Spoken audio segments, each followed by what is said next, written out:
On May 14, 2017, Isabella Helman made a final phone call from the middle of the ocean. "I'll see you tomorrow," she said. She was never heard from again. This video explores the full true story of Isabella Helman's disappearance. The night sky above the Caribbean was calm, almost deceptively serene, as Isabella Helman and her husband Louis Bennett sailed away from Havana on their 37-foot catamaran. The gentle waves lapped against the hull, carrying them farther from Florida, from Isabella's family, and from the life she had painstakingly built. To anyone watching, they seemed like the perfect couple, embarking on the adventure of a lifetime, a honeymoon that should have been a joyful escape. But in those quiet hours, beneath the tranquil surface, something far more sinister was already unfolding. Isabella's last words to her sister over the satellite phone echoed hauntingly in Diana's mind. "I'll see you tomorrow." No one would hear her voice again. At 41, Isabella had lived a life many dreamed of. Born in Colombia, she had chased the American dream with relentless determination. She was a rising real estate agent in Delray Beach, admired for her warmth, her dedication, and the effortless charm she brought to every room. Her parents, Eduardo and Amparo, lived nearby with her 3 sisters, and together they had created a supportive, tightly knit family. But the center of Isabella's world was her 10-month-old daughter, Amelia. Every choice, every decision, revolved around ensuring Amelia's happiness and safety. To Isabella, success meant nothing without family. The man she had married, Louis Bennett, seemed like the perfect complement to her vibrant life. He was worldly, experienced, and adventurous, a dual citizen of the UK and Australia, a qualified sailor, a mining engineer with a life full of stories to tell. When they met online in 2014, his charm and ambition had swept Isabella off her feet. Their relationship moved fast, culminating in Amelia's birth in 2016 and a small wedding the following year. Yet behind the smiles and vacations, cracks had begun to appear. Financial strain had begun to gnaw at their marriage almost from the start. Credit card debts, unpaid bills, and disputes about where they would raise Amelia created tension. Louis dreamed of returning to Australia, near his family and business ventures, while Isabella was determined to remain in Florida, close to her own. Text messages later recovered by investigators revealed the depth of their arguments: Isabella's frustration, her exhaustion from constant conflict, and Louis's insistence on controlling the future. On paper, they were a match. In reality, their partnership was fracturing. In April 2017, seeking respite, the couple decided to take a belated honeymoon cruise. Amelia remained in Florida under her grandmother's care. Isabella was hopeful. Perhaps time at sea, away from family pressures, would heal the growing rift between them. They flew to St. Martin, boarded Louis's catamaran, and set sail, following a planned route through Puerto Rico, Cuba, and back to Key West. Early in the trip, however, Isabella's phone malfunctioned, leaving the couple dependent on Louis's communication devices. What seemed minor at the time would become a chilling detail in the months to come. For days, Isabella called her sister Diana when she could, speaking eagerly about Amelia, expressing longing, and sharing moments of the trip. Yet during one call, something felt off. The questions about her daughter were absent, the usual warmth replaced by a hurried, clipped tone. Those moments would later haunt her family, small clues that something was amiss, though none could have imagined the reality that awaited them. On May 14, 2017, the couple left Havana, bound for the final leg of the journey home. Around 8:25 p.m., Isabella called Diana once more. "We just connected the phone," she said, her voice tinged with both relief and fatigue. "It's been really hard for us to connect." She mentioned the ocean around them and signed off with the words, "I'll see you tomorrow." That night, according to Louis Bennett, Isabella took the helm of the catamaran while he retired below deck to sleep. Hours later, Louis claimed, a crash woke him. The boat was in disarray, sails loose, rigging scattered, and the helm unmanned. Isabella was gone. But what followed immediately raised questions among investigators. Bennett admitted he had not called out for her, had not deployed flares or any emergency devices, and had waited almost an hour before initiating any form of rescue. Instead, he loaded a life raft with suitcases, duffel bags, and a stack of 225 silver coins stolen from a previous maritime heist. Only after securing these belongings did he cut the raft loose and signal for help. By the early hours of May 15th, the U.S. Coast Guard had received an emergency signal. A helicopter found Bennett alone in the raft, his belongings unusually heavy. When asked about Isabella, he said he had done nothing. Investigators were immediately suspicious.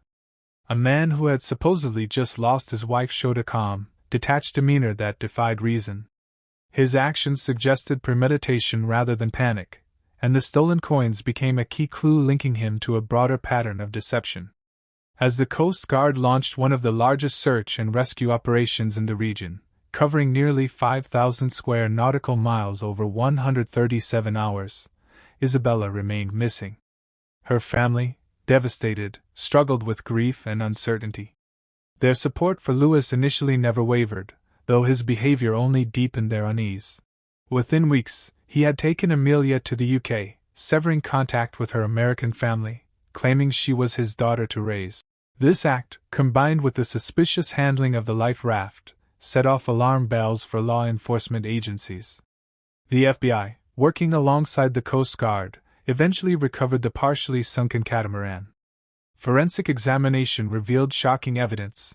Holes in the vessel had been deliberately made from the inside, escape hatches opened, and flooding orchestrated.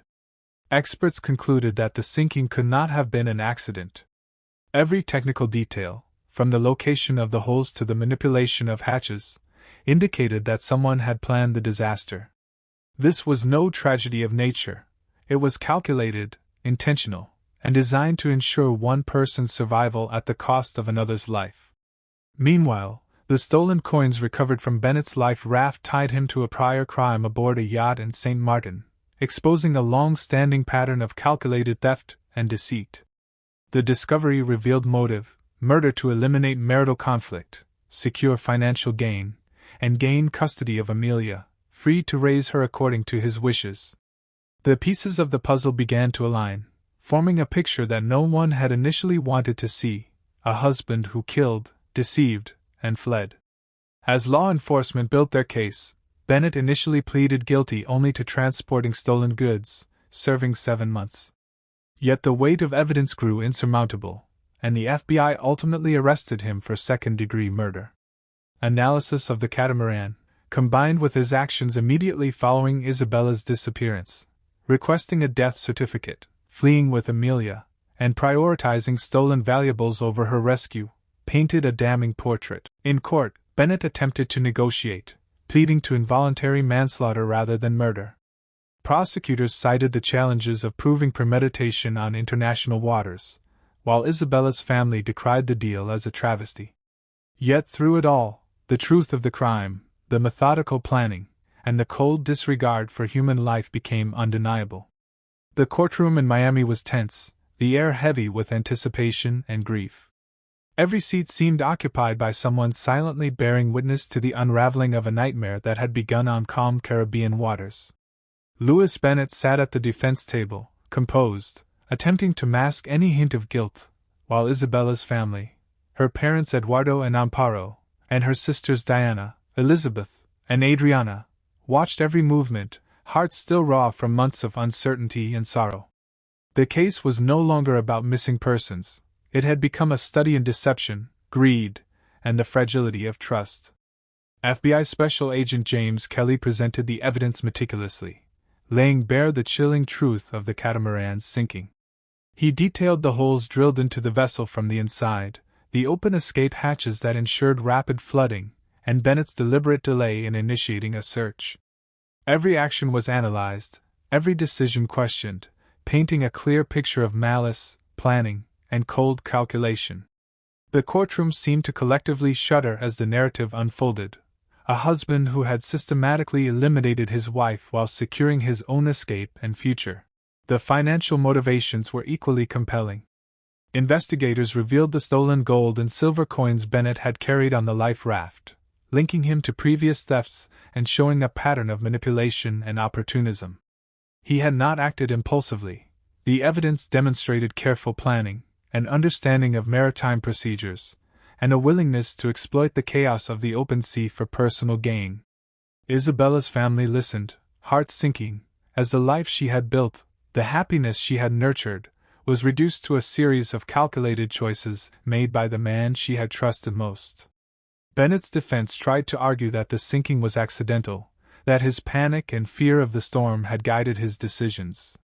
But experts contradicted every claim, describing in technical detail how the catamaran's condition, combined with the location of the damage and the sequence of events, could not have been accidental. The escape hatches had been deliberately opened, the holes had been drilled. Even a sailor of moderate skill could not have made such errors by chance. The argument that the disaster was anything but intentional fell apart under scrutiny. Outside the courtroom, Isabella's family faced the bitter reality of loss intertwined with betrayal. Their grief was compounded by the knowledge that Amelia, Isabella's daughter, was now in the custody of Bennett's family in Scotland. The thought of seeing her child torn from their lives, despite her survival, was almost unbearable. Yet, even in the depths of despair, their love for Amelia prevailed. They knew that she needed both sides of her family, and they resolved to maintain contact, to ensure that Isabella's legacy of love and care would continue to surround her daughter. On November 5, 2018, the culmination of months of legal wrangling resulted in Bennett changing his plea to involuntary manslaughter. While Isabella's family could not accept the reduction from murder, the practical realities of proving premeditation on international waters had forced prosecutors into the compromise. The plea agreement capped Bennett's sentence at 8 years instead of life imprisonment, a concession that left many questioning justice. The courtroom echoed with the weight of moral ambiguity, the tension between legal strategy and ethical closure. By May 28, 2019, the sentencing hearing brought finality of a different kind. Judge Federico Moreno, presiding over the case, acknowledged the complexity and tragedy of the situation. Bennett read an apology aloud, attempting to convey remorse, claiming he wanted a reduced sentence to reunite with Amelia sooner. The judge remained unmoved, emphasizing both punishment and restitution. Bennett received the maximum 8 years, ordered to pay $22,910 in restitution, and was placed under 3 years of supervised release following his imprisonment. The decision sent a clear message: actions born of malice, even when partially mitigated by legal nuance, carry consequences. The aftermath did not end in the courtroom. Isabella's family, despite their pain, traveled to Edinburgh in June 2019 to see Amelia for the first time since her infancy. The reunion was bittersweet, an emotional moment underscored by the absence of Isabella herself. Yet it was also a testament to the resilience of love and family. Mitchell Kittresser, representing Isabella's family, emphasized that while Isabella was gone, her legacy endured through Amelia. The child had not lost her mother entirely. She had inherited the love, values, and presence of a family determined to surround her with care and guidance. Remembering Isabella, we remember a woman who built a life full of ambition, warmth, and care. We honor a mother whose devotion to her daughter transcended her untimely death. And we witness the enduring strength of family, who, despite unimaginable loss, continued to guide Amelia with the same love Isabella had given so freely.